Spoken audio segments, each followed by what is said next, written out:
जी, परिचय बताइए। मैं हूँ योद्धा रूही सत्संगी, दयालबाग आश्रम के गिरोह माफिया के खिलाफ अपनी जंग लड़ रही हूँ। क्या कहना चाहते हैं जंग में? मैं भी उसी समुदाय से हूँ। मैं ये कहना चाह रही हूँ कि जो भी माफिया है उसका धर्म ईमान वगैरह कुछ नहीं देखा जाता। माफिया समाज के लिए जो समाज को भ्रष्ट करता हो उसको खिलाफ तुरंत कार्रवाई होनी चाहिए। किस मामले में आपने कार्रवाई कराने के दी है और क्या हो रहा है? ये आज मैं मामला खोलना चाह रही थी कि दयालबाग दीवानी जो है कोर्ट का एक नई कोर्ट है हमारे आगरा में, दयालबाग दीवानी जो संगठन कोर्ट करके है।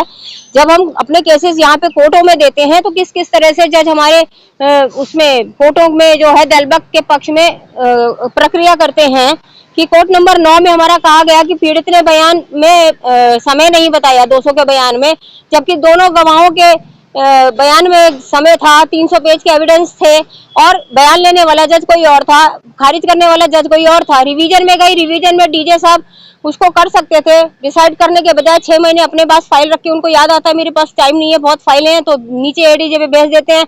एडीजे पे सर पे हमने एविडेंस लगाया, 300 पेज के एविडेंस लगाए, तब उनको याद आया कि मेरा काम तो सिर्फ ये देखना था कि नीचे कोर्ट में जो खारिज किया गया है, ऑब्जेक्शन लगाया गया है, वो सही है या गलत। तो ये तो 2 मिनट में हम नॉन लीगल पर्सन है वो भी समझ गए।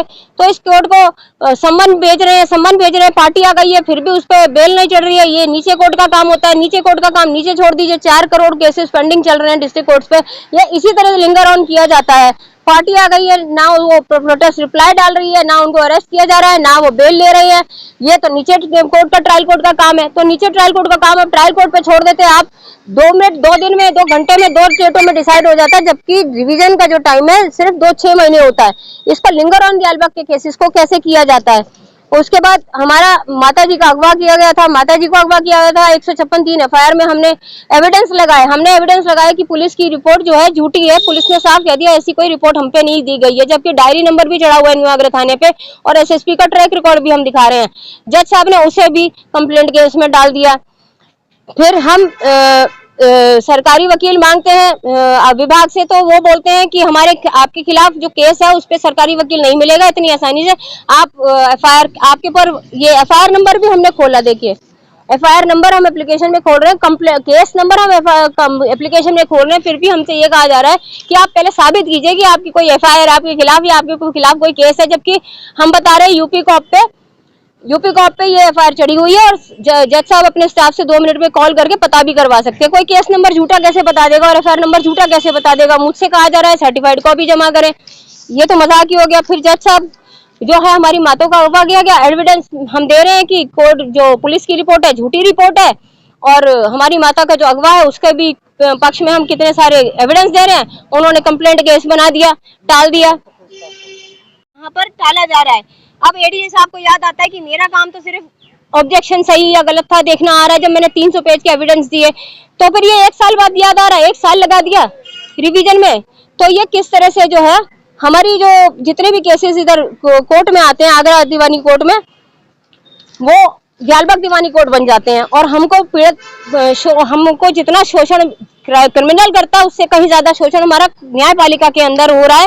यहाँ पे सारे जजेस ये जो है और वकीलों ने तो यहाँ पे मेरे खिलाफ जो केस है वो लेने से ही मना कर रहे हैं। ये सिर्फ साजिश है। मैंने खुद देखा कल डीएलएसए में जज साहब के पास दयालबाग का 48 एलोरा एनक्लेव में रहने वाला वकील मिलके गया है और उसके बाद मैंने संज्ञान में जब लिया, जब मेरा ये याचिका खारिज हो गई, मैंने कहा कि जज साहब पे छोड़ देते हैं, मैं समझ तो गई थी, लेकिन बहुत दुख की बात है कि जज साहब ने उनकी बात सुन ली और मेरी बात को नहीं रखा और मुझे बोल रहे हैं कि प्रूफ करिए आपके ऊपर ये केस है, सर्टिफाइड कॉपी लगाइए इसकी उसकी चार्जशीट की। ये गलत चीजें हैं। मेरे को वकील जो है इस तरह से परेशान करके दिया जा रहा है, पहले तो साफ मना कर दिया गया था। सारे जो जजेस हैं यही रहेगा कि हम अपनी तरह से अपने पेशेंस रखते हुए अपनी बातों को, सही बातों को सामने रखें और ज्यादा से ज्यादा जज साहब को अपने एविडेंस पे लेकर आए, बात मनवाएं अपनी।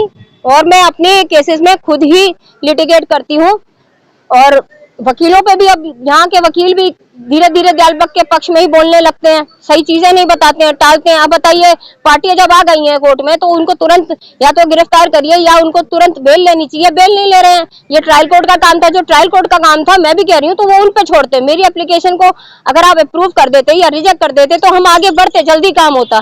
अब वो लिंगर ऑन किया जा रहा है, अभी हमें पता भी नहीं कि वो रिजेक्शन पे जाएगा या अलाउ होगा। ये दयालबग के पक्ष में सारी जजेस की क्यों हमारे केसेस पे, दयालबग के अगेंस्ट जो केसेस हैं, जजेस के जो निर्णय जाते हैं वो दयालबग के पक्ष में ही जाते हैं ज्यादातर, हम यही देख रहे हैं। जब आपको कोई वकील उपलब्ध नहीं होगा तब तक आप क्या करेंगे? वकील उपलब्ध होगा, ये जो ऑब्जेक्शन लगा रहे हैं ये एक्चुअली गलत है। मैं जज साहब से दोबारा बात करूंगी, हो सकता है जज साहब को कोई गलत चीजें बताई गई हूँ, मेरे बारे में गलत बात है, लेकिन तब भी या मेरे को सरकारी वकील तो मना करने का हक किसी को भी नहीं है। मैं डीजे ऑफिस में जाऊंगी, मेरे से जो बनेगा मैं करूंगी, क्योंकि मेरा कोई गलत काम नहीं है और वकील मिलना हर किसी का संवैधानिक अधिकार है। जज साहब ने कहा इनकम एफिडेविट लगाइए, वो मैंने लगा दिया।